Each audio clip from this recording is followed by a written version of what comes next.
Imagine பண்ணுங்க, ஒரு normal day. People office போயிட்டுருக்காங்க.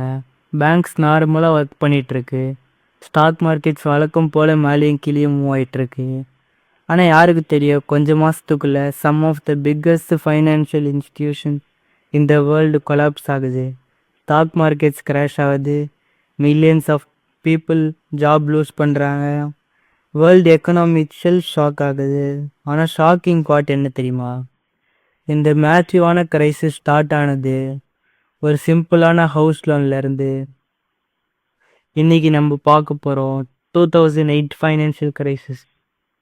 எப்படி ஒரு ஹவுசிங் ப்ராப்ளம் வேர்ல்டு ஃபுல்லாக ஒரு எக்கனாமிக் டிசாஸ்டரே கிரியேட் பண்ணிச்சுன்னு. கொஞ்சம் 2000க்கு போனோன்னா அந்த டைமில் அமெரிக்காவில் எல்லாரோட ட்ரீமும் ரொம்ப பவர்ஃபுல்லாக இருந்துச்சு. ஓன் ஹவுஸ், ஒரு வீடு இருந்தால் அந்த சக்ஸஸ் சிம்பிளாக மாறிச்சு. நிறைய பீப்புள் ஹவுஸ் வாங்க ஆசைப்பட்டாங்க.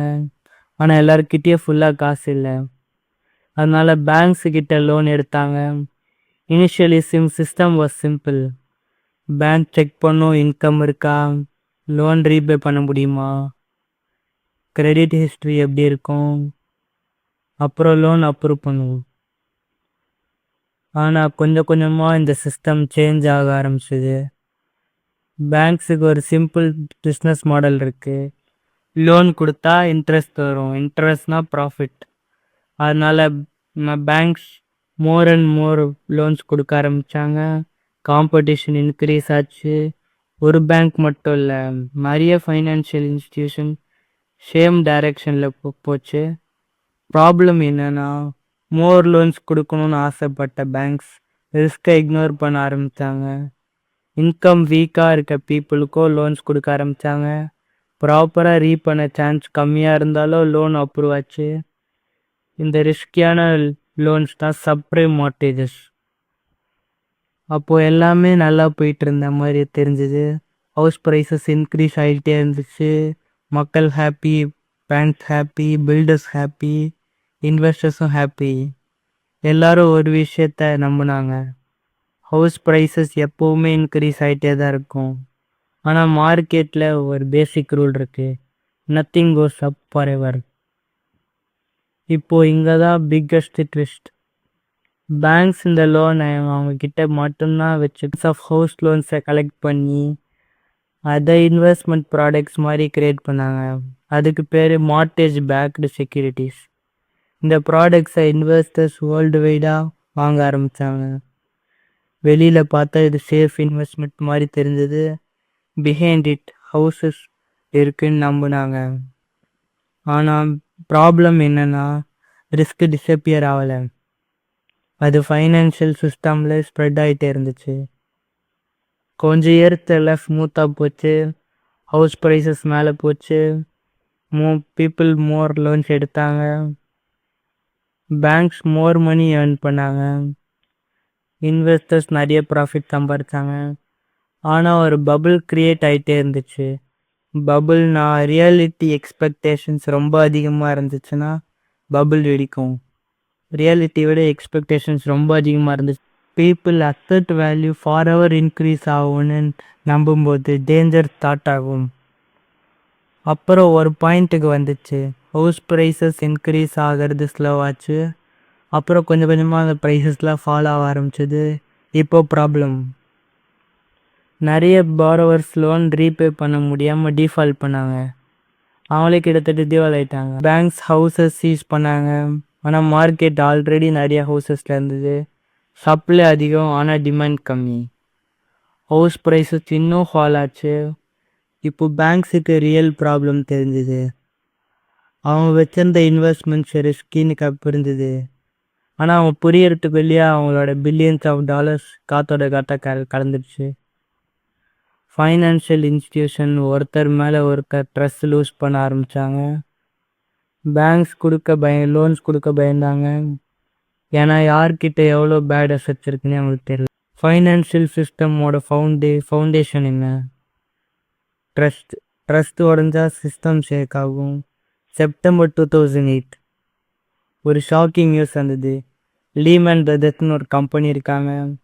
அமெரிக்காவோட பிக்கஸ்ட் இன்வெஸ்ட்மெண்ட் பேங்க்ல அவங்க ஒன்று பேங்க்ரப்சி ஃபைல் பண்ணுச்சு. இது வேர்ல்டுக்கே பெரிய ஷாக்.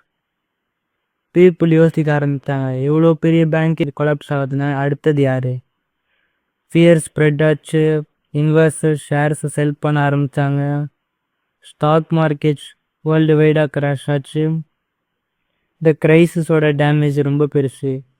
2007 to 2009 பீரியடில் குளோபல் மார்க்கெட்ஸில் trillions of dollars wealth wipe போட்டாச்சு. இந்தியன் ருப்பீஸில் பார்த்தோன்னா இது லட்சக்கணக்கான கோடி ரூபாய் வேல்யூ. ஆனால் இது ஜஸ்ட் ஸ்டாக் மார்க்கெட் லாஸ் இல்லை, ரியல் எக்கனாமியும் அஃபெக்ட் பண்ணுச்சு. ஆயிரக்கணக்கானத்துலேருந்து லட்சக்கணக்கான பேர் வரைக்கும் அவங்க வேலையை விட்டாங்க. நிறைய குடும்பங்கள் அவங்க வீடு இழந்தாங்க. பிஸ்னஸ் ரொம்ப ஸ்ட்ரகிள் பண்ணாங்க. அப்போ கவர்மெண்ட் என்ன பண்ணுச்சு? பிகாஸ் ஒரு பேங்க் கொலாப்ஸ் ஆச்சுன்னா அந்த பேங்க்கோட ப்ராப்ளம் மட்டும் இல்லை, மொத்த ஃபைனான்சியல் சிஸ்டமும் அஃபெக்ட் ஆகலாம். அதனால் அமெரிக்கன் கவர்மெண்ட் எமர்ஜென்சி ஸ்டெப்ஸ் எடுத்துச்சு.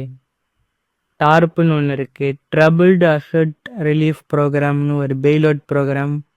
இப்போ ஏதோ ஒரு கம்பெனி திவாலாச்சுன்னா அது அமெரிக்கன் கவர்மெண்ட்டை காப்பாற்றுற இதுக்கு வந்தாங்க. அதனால் அரௌண்ட் $700 பில்லியன் வந்து அமெரிக்கன் கவர்மெண்ட் உடனே அப்ரூவ் பண்ணாங்க. இது கிட்டத்தட்ட இந்தியன் ருப்பீஸில் பார்த்தோன்னா ரப்பாக ஒரு 60 lakh crore ரேஞ்சில் இருக்கும். அப்புறம் இந்த மணி யூஸ் பண்ணி பேங்க்ஸ் அண்ட் ஃபைனான்ஷியல் இன்ஸ்டிடியூஷனை ஸ்டேபிளைஸ் பண்ண ட்ரை பண்ணாங்க.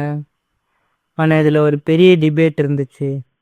சில பீப்புள் சொன்னாங்க பேங்க்ஸ் மிஸ்டேக் பண்ணாங்க, why should taxes money use பண்ணி சேவ் பண்ணாங்க. இன்னொரு சைடு பேங்க்ஸ் கொலாப்ஸ் ஆச்சுன்னா அதோட இம்பேக்ட் நார்மல் பீப்புள் மேலே தான் அதிகமாக. அதனால கவர்மெண்ட்டுக்கே ரொம்ப டிஃபிகல்ட்டாக இருந்தது என்ன பண்ணுறதுன்னு. ரிகவரி ஈஸி இல்லை. Central banks interest rate reduce பண்ணாங்க. கவர்மெண்ட்ஸ் ஃபைனான்சியல் சிஸ்டம் ஸ்டேபிளைஸ் பண்ண ஸ்டெப்ஸ் எடுத்தாங்க. கொஞ்சம் கொஞ்சமாக எக்கனாமி ரெக்கவர் ஆச்சு. மார்க்கெட்ஸும் இயர்ஸ் போக போக ரெக்கவர் ஆச்சு. இப்போ தான் என்டையர் ஸ்டோரியில் என்ன கற்றுக்கலாம்? ஃபஸ்ட்டு, கிரீடு இருந்தால் ரிஸ்க்கு இக்னோர் பண்ணுவாங்க. செகண்ட், இந்த அசட் எப்பவுமே மேலே தான் போகும் அப்படின்னு நினைக்கிறதா இருக்கிறதுலே ரொம்ப டேஞ்சரானது. தேர்டு, ஃபைனான்ஸ்னால் நம்பர்ஸ் மட்டும் இல்லை, ஃபைனான்ஸ்னால் மெயினாக பீப்புளோட சைக்காலஜி தான் ரொம்ப முக்கியம்.